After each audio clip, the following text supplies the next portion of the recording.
الذین آمنوا، وہ لوگ جو کہ ایمان لے آتے ہیں، وتطمئن قلوبہم بذکر اللہ، اور پھر ان کی حالت یہ ہوتی ہے کہ ان کے دلوں کو سکون اللہ کی یاد ہی میں آتا ہے. الا بذکر اللہ تطمئن القلوب، آگاہ ہو جاؤ، اللہ کے ذکر ہی میں دلوں کا سکون ہے. یہ سورۃ الرعد کی آیت نمبر 28 کا وہ پورشن ہے جو ہم نے اپنے دونوں اذکار کارڈ، صبح شام کے اذکار کارڈ اور فرض نماز کے بعد اذکار کارڈ کے اوپر یہ آیت ٹاپ کے اوپر لکھی ہوئی ہے. آگاہ ہو جاؤ، کان کھول کر سن لو کہ اللہ کی یاد میں، اللہ کے ذکر میں ہی دلوں کا سکون ہے. اب یہ آیت ایسی ہے کہ اگلا پورا درس اور کئی ایک لیکچر صرف اس ایک آیت کے اوپر ہو سکتے ہیں اگر کراس ریفرنس میں ہم آیات اور احادیث کو کنسیڈر کریں. یہی وجہ ہے کہ پچھلی جو میری قرآن کلاسز 344 لیکچرز میں کمپلیٹ ہوئی تھی نا، اس چھوٹے سے ٹکڑے پہ میں نے 6 لیکچر دیے تھے. اللہ بذکر اللہ تطمئن القلوب، 6 لیکچر. مسئلہ نمبر 111 ABC، پھر 112 ABC، اور تینوں لیکچر جو ہے وہ 1 گھنٹے سے زیادہ ہیں، 6 کے 6 لیکچر. تو جسے شوق ہے تو وہ دیکھ لے. صبح شام کے اذکار پہ میری ویڈیو انہی قرآن کلاسز میں سے کاٹ کے الگ اپلوڈ کی گئی، اس میں نے اذکار کارڈ بھی سارے کور کیے ہیں کہ یہ صبح شام کے اذکار ہیں، یہ فرض نماز کے بعد کے اذکار ہیں، پھر کون کون سی قرآن کی صورتیں ہیں، ان کے کیا کیا فضائل ہیں، پھر ذکر کے فضائل کیا ہیں، کراس ریفرنس کے طور پہ قرآن سے آیات، ذکر کی اقسام کیا ہے. دیکھیں، ایک ذکر کی وہ قسم ہے جو اللہ تعالیٰ نے آپ کے اوپر اوبلیگیٹری کر دی ہے، اس کے بغیر چارہ نہیں، وہ ہے نماز. وَأَقِمِ الصَّلَاةَ لِذِكْرِي، میری یاد کے لیے نماز کو قائم رکھنا. اس کانٹیکسٹ میں بخاری مسلم میں حدیث ہے، نبی الاسلام ایک سفر میں تھے، رات کو مشورہ کیا کہ فجر نماز پڑھ کے ہی سوئیں گے. اب سفر میں کچھ اصحاب نے کہا کہ نہیں یا رسول اللہ، تھوڑا سا آرام کر لیتے ہیں، ایک آدھ بندے کی ڈیوٹی لگا دیں، وہ ہمیں جگا دے گا. حضرت بلال کی ڈیوٹی لگائی گئی اور وہ اپنی سواری پہ مشرق کی طرف رک کر کے بیٹھ گئے کہ جیسے ہی صبح صادق ہوگی، جو پو پھوٹتی ہے فجر کا وقت داخل ہوتے وقت، جو رات کے اینڈ ہونے کی نشانی ہوتی ہے، تو وہ باقیوں کو جگائیں گے. بس وہ بھی سو گئے. ہاں، جو قوالی لکھی ہوئی ہے اس میں تو سورج بھی نہیں نکلا تھا، لیکن یہاں سورج نکل آیا، کیونکہ یہ مسلم شریف میں لکھا ہوا ہے، وہ مولانا شریف میں لکھا ہوا ہے. بخاری میں تو تھوڑا سا حصہ ہے، مسلم میں پورا یہ واقعہ ہے.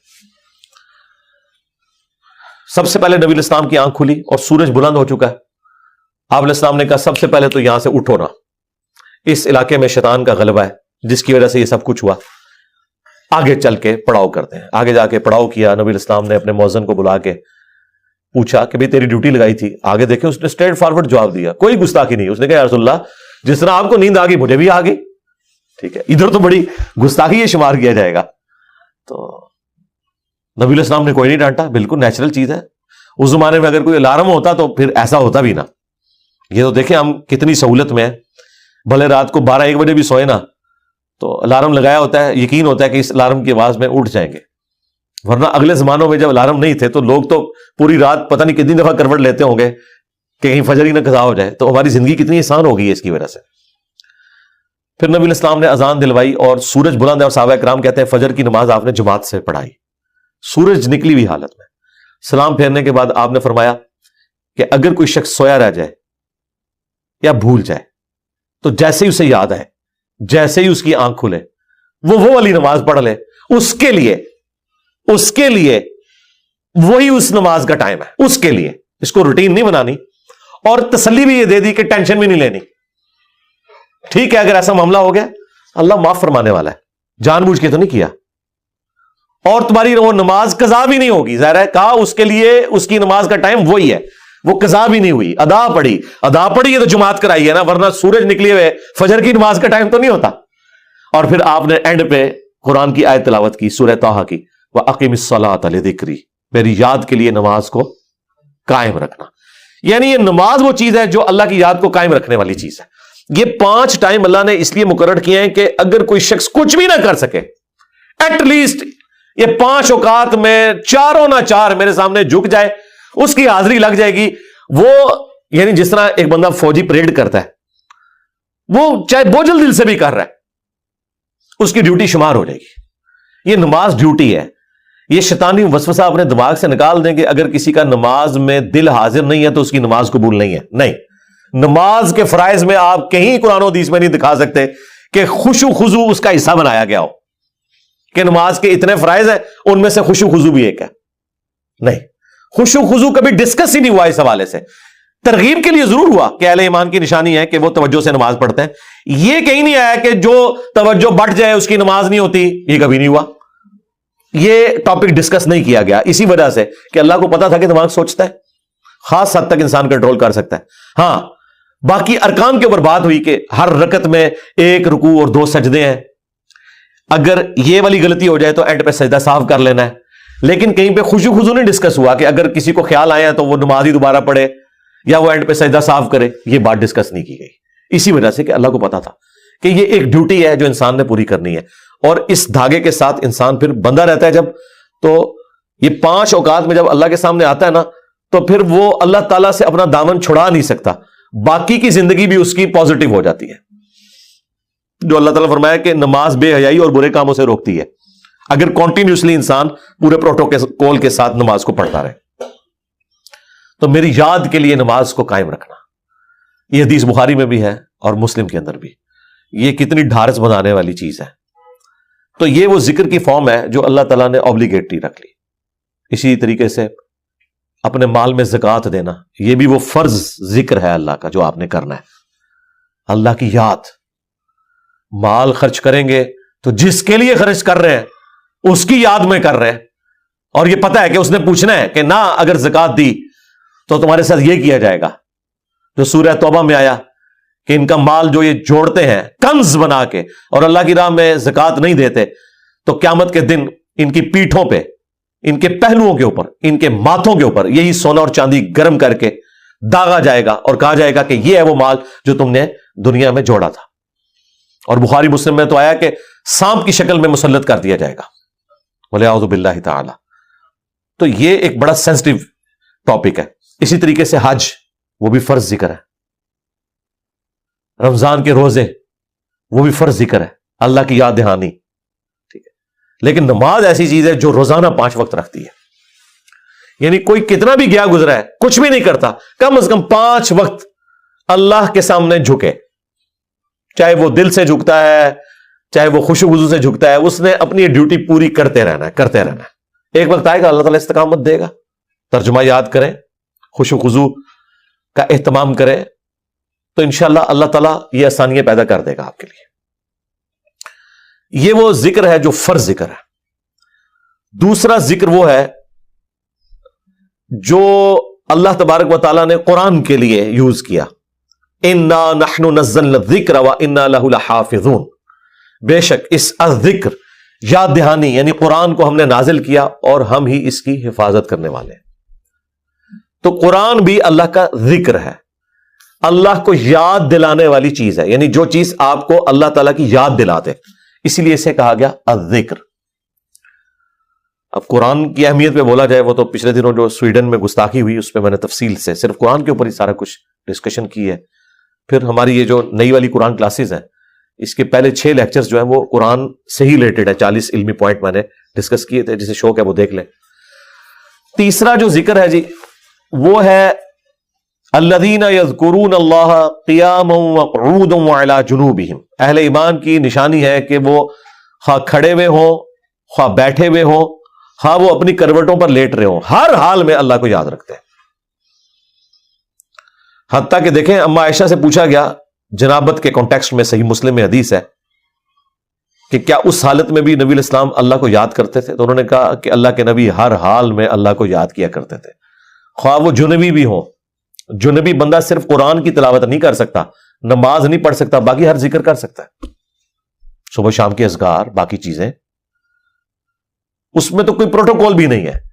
یہ غسل، وضو، کپڑے پاک ہونا، جگہ پاک ہونا، یہ صرف نماز کا پروٹوکول ہے. جو عام اذکار ہیں ان کا کوئی پروٹوکول نہیں ہے. وہ آپ جس مرضی حالت میں کریں. یہ لوگ کہتے ہیں جی آیت کریمہ بڑا گرم ہے جی، بغیر وضو کے نہیں کرنا چاہیے جی، خوشبو لگا لینی چاہیے. اور بھائی جس نے کیا تھا اس نے تو مچھلی کے پیٹ میں کیا تھا، سب سے زیادہ تعفن والی جگہ یونس علیہ السلام. کوئی گرم ذکر نہیں ہے بھائی. وہ پھر ایسا ذکر ثابت ہوا کہ اللہ تعالیٰ نے ان کی اس غلطی کو، اجتہادی غلطی کو معاف کیا، اور سورہ صافات میں فرمایا اگر یونس یاد نہ کرتا ان الفاظ کے ساتھ تو جتنا اللہ تعالیٰ کا عطاب تھا نا، پھر یہ اسی دن مچھلی کے پیٹ سے نکالا جاتا جس دن مردے اپنی قبروں سے نکلیں گے۔ ایک جملے نے اللہ تعالیٰ کا غصہ ٹھنڈا کر دیا، لا الہ الا انت سبحانک انی کنت من الظالمین۔ لیکن سرکار یہ 3 دن اور 3 رات انہوں نے پڑھا ہے یہ وظیفہ۔ ہاں آپ ذرا ایک لمحے کے لیے سوچیں، 3 دن اور 3 رات، یہ کتنے بنتے ہیں؟ 72 گھنٹے۔ 72 گھنٹوں اگر آپ کو ایک ایئر کنڈیشن کمرے میں بھی مسلسل ایک ذکر کرنا پڑ جائے تو لگ پتہ جائے گا۔ آپ ذرا اس شخص کے بارے میں امیجن کریں جو مچھلی کے پیٹ میں گپ اندھیرا ہے اور یہ بھی نہیں پتا کہ میں یہ کروں گا تو مجھے معافی بھی ملے گی کہ نہیں، اور وہ مسلسل ذکر کیے جا رہا ہے اور یہ بھی نہیں پتا کہ کتنا عرصہ میں نے یہ ذکر کرنا ہے، اور وہاں پہ بھی کسی کرسی میں نہیں بیٹھے ہوئے ہیں۔ مچھلی کے پیٹ کے اندر کیا حالت ہوگی؟ لیکن اللہ تعالیٰ نے ان کی دعا سن لی، اتنی جاندار دعا تھی۔ میں تو کہتا ہوں یہ سید الاستغفار ہے، لا الہ الا انت سبحانک، اے اللہ تیرے سوا کوئی معبود نہیں، تو تو غلطیوں سے پاک ہے، انی کنت من الظالمین، میں انسان ہوں تو میں تو غلطی کروں گا۔ اس سے بہتر کیا انداز ہو سکتا ہے عاجزی کا؟ اس سے بہتر کیا انداز ہو سکتا ہے اللہ تعالیٰ کی عظمت بیان کرنے کا کہ یا اللہ تو نے تو غلطی کرنی نہیں ہے، یہ تو طے ہے۔ تو اگر مجھ سے پرسش کر رہے ہیں نا غلطی کی، تو میں تو انسان ہوں، غلطی کروں گا، اور مجھے اعتراف بھی ہے، میں تیری طرف رجوع لاتا ہوں۔ اللہ تعالیٰ نے معاف کر دیا۔ جامعہ ترمذی میں یہاں تک حدیث ہے کہ جو بھی یونس کی دعا کے ذریعے اللہ کی طرف متوجہ ہو، اللہ تعالیٰ اسے کبھی محروم نہیں لوٹاتا، اور یہ حصہ قرآن میں بھی ہے، وَكَذَلِكَ نُنْجِي الْمُؤْمِنِينَ، ہم مومنین کو بھی اسی طریقے سے نجات دیں گے۔ جب یہ دعا آئی نا سورہ الانبیاء میں، تو ساتھ یہ بھی ذکر آیا کہ انبیاء کی جو یہ دعائیں ہیں، خصوصاً یہ والی دعا یونس علیہ السلام کی، کوئی مومن بھی مانگے گا ہم اسے بھی نجات دیں گے۔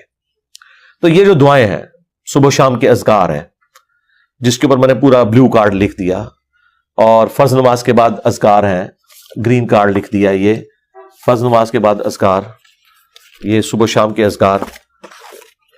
تو ان اذکار میں وہ ساری دعائیں ہیں جو نبی علیہ السلام نے کی ہیں۔ یہ ہماری ویب سائٹ سے بھی ڈاؤن لوڈ کر سکتے ہیں آپ، اس کی ایپ بھی بنی ہوئی ہے، PDF فارم میں بھی ہے۔ تو یہ اذکار کریں، صبح و شام کی دعائیں، اذکار، مختلف اوقات کی دعائیں، ٹوائلٹ میں جاتے وقت کی دعا، باہر نکلنے کی دعا، صبح اٹھتے وقت کی دعا، اور رات کو سونے سے پہلے دعائیں۔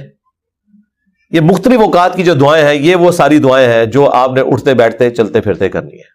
درود شریف بھی، درود شریف اللہ کی عبادت ہے کیونکہ یہ دعا ہے، اور دعا جتنی بھی ہیں وہ اللہ سے کی جاتی ہیں، اور ہر دعا عبادت ہے۔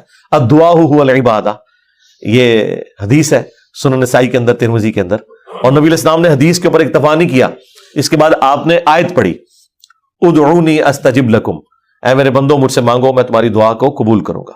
ان الذین یستکبرون عن عبادتی، بے شک جو لوگ میری عبادت سے تکبر کریں گے، یعنی مجھ سے دعا کرنے میں کنجوسی اختیار کریں گے، میں انہیں ذلیل و خوار کر کے جہنم میں داخل کروں گا، والعیاذ باللہ تعالی۔ حضور نے سورۃ المومن کی آیت نمبر 60 پڑھی، اسے سورہ غافر بھی کہتے ہیں، اس بات کے ثبوت میں کہ دعا کرنا عبادت ہے۔ تو جتنی دعائیں ہیں یہ عبادت ہے، اور یہ اللہ تعالیٰ کا وہ ذکر ہے، خواہ وہ درود شریف ہو، خواہ صبح شام کے اذکار ہو، یا مختلف اوقات کی دعائیں ہوں، یہ اللہ تعالیٰ کے وہ ذکر کی شکلیں ہیں جس کا کوئی پروٹوکول نہیں۔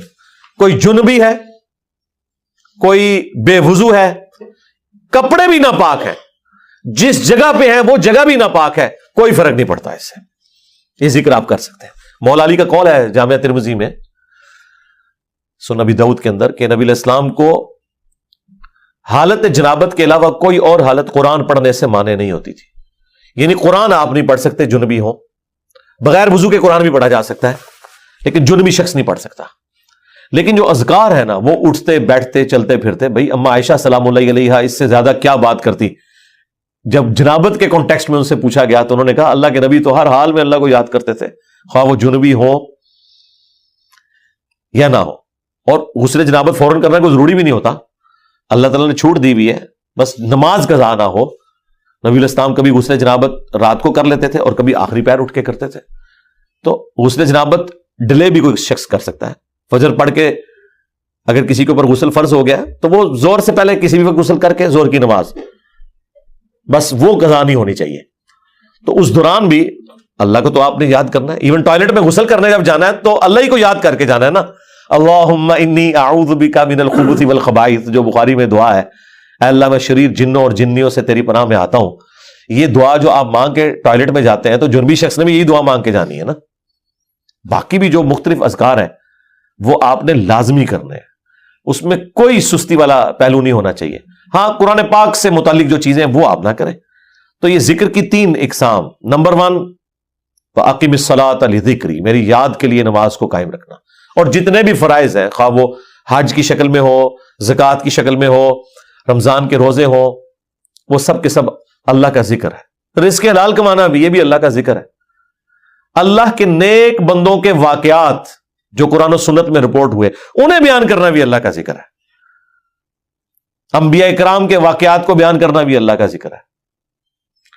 تو سب سے بڑا ذکر نماز, اس کے بعد قرآن تو بلکہ اپنے سٹیٹس میں دیکھا جائے تو وہ سب سے بڑا اللہ کا ذکر ہے, اللہ کی یاد دہانی والی چیز. لہذا قرآن کی تلاوت, قرآن کے احکامات کی پیروی کرنا, یہ سب کچھ اللہ کا ذکر ہے. اور تیسرے نمبر کے اوپر صبح شام کے اذکار, مختلف اوقات کی دعائیں, درود شریف, یہ بھی اللہ تعالیٰ کا ذکر ہے. تو یہ 3 ہی اقسام ہے ذکر کی جن کے اوپر ہمیشگی انسان کو کرنی چاہیے. اور کچھ چیزیں تو اللہ تعالیٰ نے فرض کے طور پہ کر دی ہیں, جیسے نماز ہے اور باقی فرائض ہیں, اس کے بغیر آپ کا چھٹکارا نہیں ہے. بخاری اور مسلم دونوں میں حدیث ہے کہ اللہ کا ذکر کرنے والا زندہ کی مثل ہے اور ذکر نہ کرنے والا مردہ کی مثل ہے. یعنی وہ زندہ لاش ہے جو اللہ کا ذکر نہیں کرتا.